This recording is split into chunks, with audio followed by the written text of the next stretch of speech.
In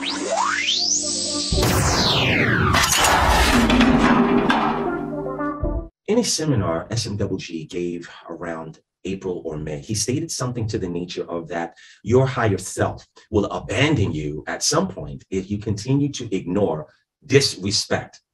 My question is, can you get your higher self to return, come back, communicate with you again at some point? If so, what would be the steps? That's a great question. And to everyone listening, yes.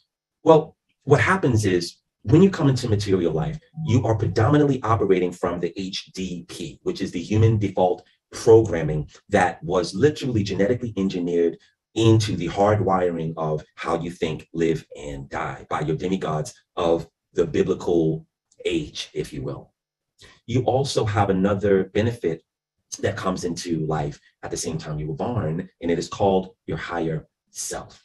Your higher self talks to you in your own voice and sits from 7 feet to 7,000 feet above you in an astral form. It is you. It is your etheric twin. I wouldn't say astral twin, but that is a longer conversation.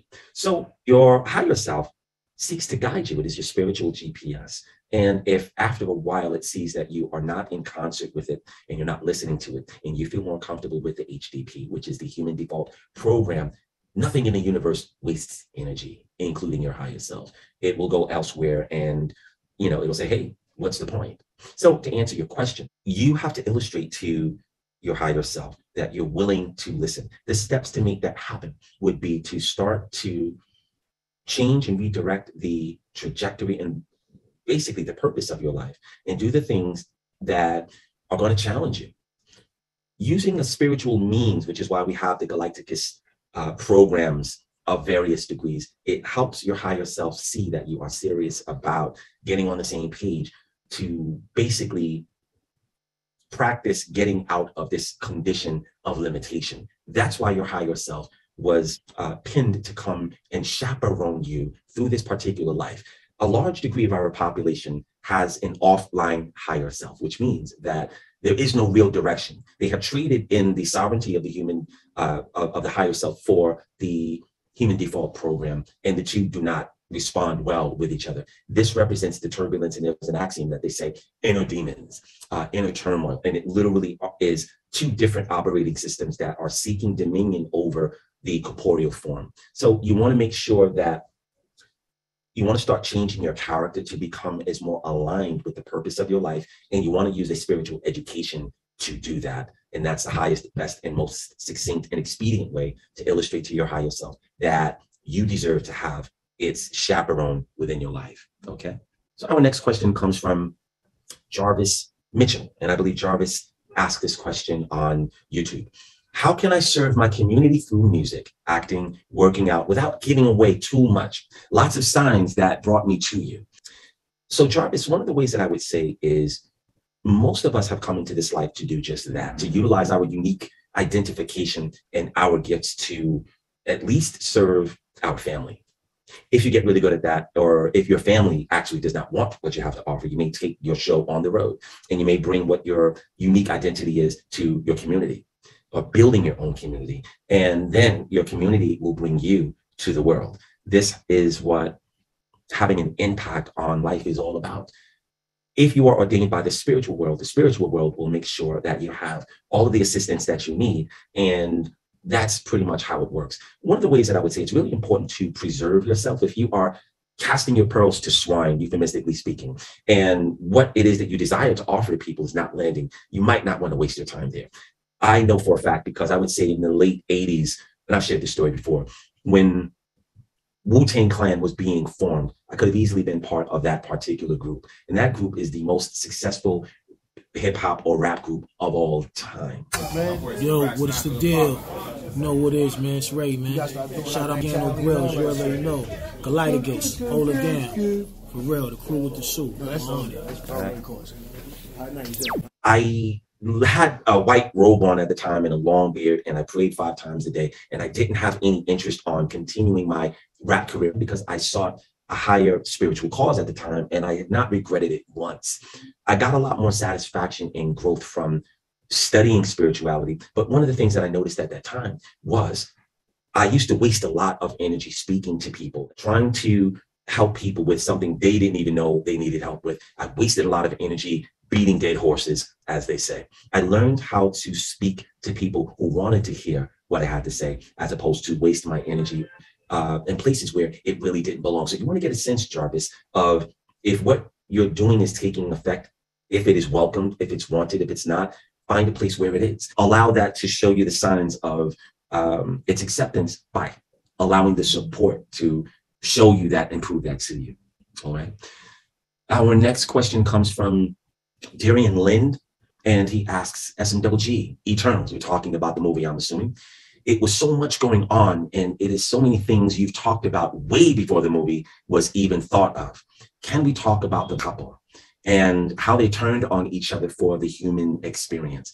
The Asian woman, I believe, who was with the really huge being that would be very similar. He was really larger than Galacticus. Not Galacticus, Galacticus. There was a Marvel character that is that huge, but he was gargantuan. His job was to make sure that life continues to flourish all throughout the universe. And a being that size, it's very, very easy for someone of our size, even if you are 30 feet tall, you would literally fit in a being like that's palm. Those beings are in excess of hundreds of millions, if not into the billions years of age. When we had the seminar or the webinar, I forget which webinar it was, Heavy Hitters, I basically gave you the name of some of these beings and some of these hierarchies that do exist within our particular galaxy and the universe abroad. They have very real jobs to do, and they don't care about infinitesimal planets like Earth. A lot of times they have to make a decision to allow planets like Earth that is not beyond its 7th round to die. And this happens every day. So if our planet was not protected by certain gods, we would have been swept away in the current a very long time ago. If you look at the plight of Thanos or this other being from the Eternals, that is exactly how it happens in the universe. It is a real thing. We have to illustrate that we deserve to evolve, that we deserve to live the same way that if, a lot of you are vegetarians, right? So I'm going to pick on you guys. The same way if a stalk of celery or a bushel of collard greens or kale would be able to appeal to your sense of logic and say, excuse me, I realize that you're about to juice me and eat me, but I'd rather you not. Could you please let me live and bring me back to a farm? Bring me back to the wilderness. I don't want to be digested by your digestive enzymes. I have a life too, and I deserve to live. So some of you guys are sitting there now and you're saying that, but veggies are here for us, to feed us. And my point is, whether you are a carnivore, a vegetarian, or a breatharian, breatharians are guilty of killing the prana of the atmosphere. You are killing the cells that emit from the sun and that are part of the environment. Everything that is in material form feeds. No one is exempt from that. So until you can get to a point where you don't even have to breathe, you will be a galactic sovereign being. I've never spoken about that, but it is a real thing. And you eventually will reach that point. It may take 1,000,000 years or 2, but that's what evolution is all about. You don't want to be part of any food chain. Taking yourself off of the food chain is an evolved being. And we are still eating and breathing and drinking and destroying wherever we go. We are destroyers. We are the darkness. And we are here to learn how not to do that over a long succession of lifetimes in time. That's how it works, guys. That 6-eyed being in the movie, right? His name is Arishem. Arishem, yes. He was the antagonist in the movie. He wasn't the good guy. Right. But he is the celestial in that movie. Yes. And when I saw the 6 eyes on him, it reminded me of when Ren Thompson, when he saw you as a 6-eyed being. I have one from the Odin Entombment, and it's just a hybrid. And so it starts out, I appear like in an open land, and it's really windy, and then it flies over my head. And then as I look over my shoulder and look at the crow turns into 3 Odins. And then now Odin is holding the staff, and then the light flashes from the staff. And I can see just Odin's head floating from left to right, side to side. Then my attention was brought to a cube that was floating in the air. And then Tree Master, you appeared. And when I was startled because you had 6 eyes. And they were lined up from top down on each side, 6 eyes. Then after that, you said, now do you see what you're dealing with? So I'm just wondering if that version of you that he saw, could that possibly be your celestial version of yourself? That's a sneaky question, Wasina. Wow. This is what I will say about that. I am a flake of dandruff, and I've said this before. My physical body is a flake of dandruff on the fingernail of a much larger being. So to answer your question in short,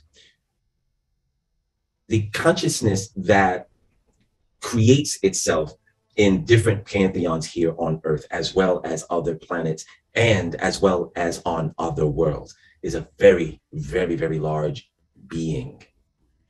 Probably larger than the six-eyed being that we saw in Eternals. But that's the nature of time and space. And what's very interesting about time and space, we are looking at an illusion, because that is not what time and space really looks like.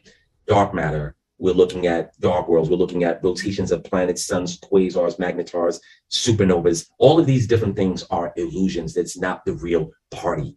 So evolution is what will allow you to see what truly goes on, and you will actually see the beings. And it's something that is beyond magnificent.